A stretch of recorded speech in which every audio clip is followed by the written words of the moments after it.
Joseph Cotten was born in 1905 in Petersburg, Virginia, a place where race, status, and bloodlines were treated with surgical precision. He was raised in the Jim Crow South, in a world where passing wasn't just a survival tactic, it was a way out. The official biographies will tell you he came from a respectable Southern family, that his father was an assistant postmaster. Cotten attended high school in Washington, D.C., then moved into acting via radio, then stage, then film. But in all that polish, there's a curious blankness. Little is written about his early family life. There are no detailed family portraits, no exploration of lineage, just a clean, clipped narrative like someone intentionally scrubbed the page.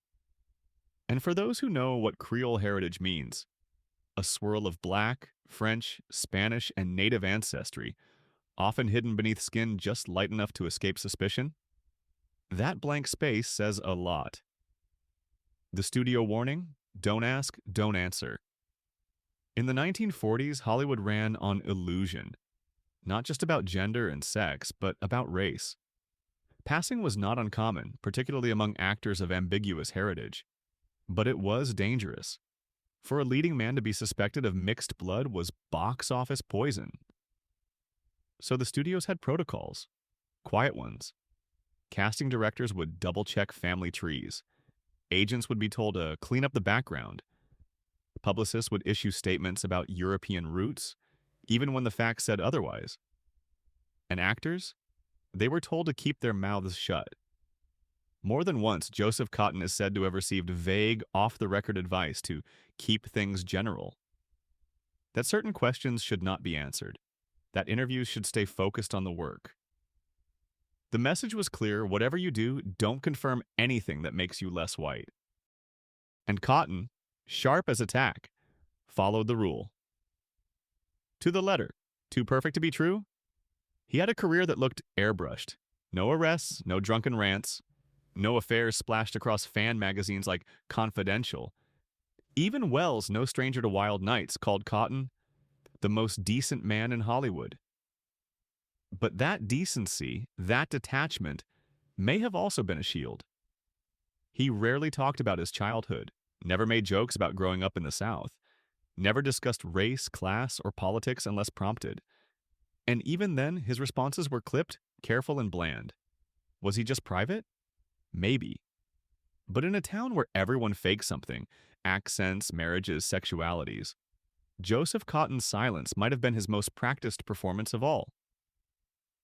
The legacy of a mask. Joseph Cotten died in 1994. His obituaries were respectful, restrained. He was remembered as a gentleman actor, a friend to Orson Welles, a steady hand in a wild industry. But the whispers never stopped.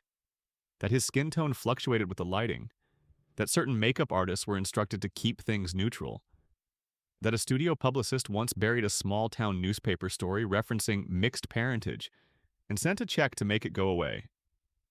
We may never know for sure. Cotten never confessed.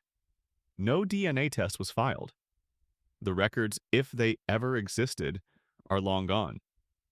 But in some ways, that silence is the story, because Joseph Cotten played roles: killers, charmers, confidants, and each one demanded control, of emotion, of voice, of perception. So maybe the greatest role he ever played was himself. Final curtain. What was Joseph Cotten hiding? Maybe it was shame. Maybe it was survival. Maybe it was the truth that being talented wasn't enough, not when your skin came with questions. In old Hollywood, the camera loved you, but only if it was sure of what it saw.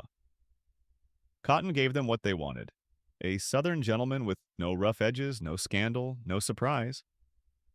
Just don't look too closely at the birth certificate or the old family photos, because behind every perfect close-up, there's a story you're not supposed to ask about. Let that sink in. Love you, mean it. Just like in old Hollywood. Mr. Joseph Cotten.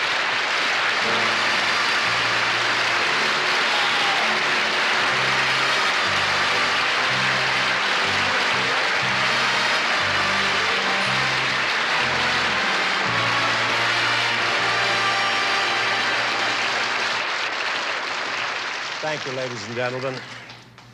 I'm really honored to be a part of this evening's tribute to a man I've known and loved for so many years.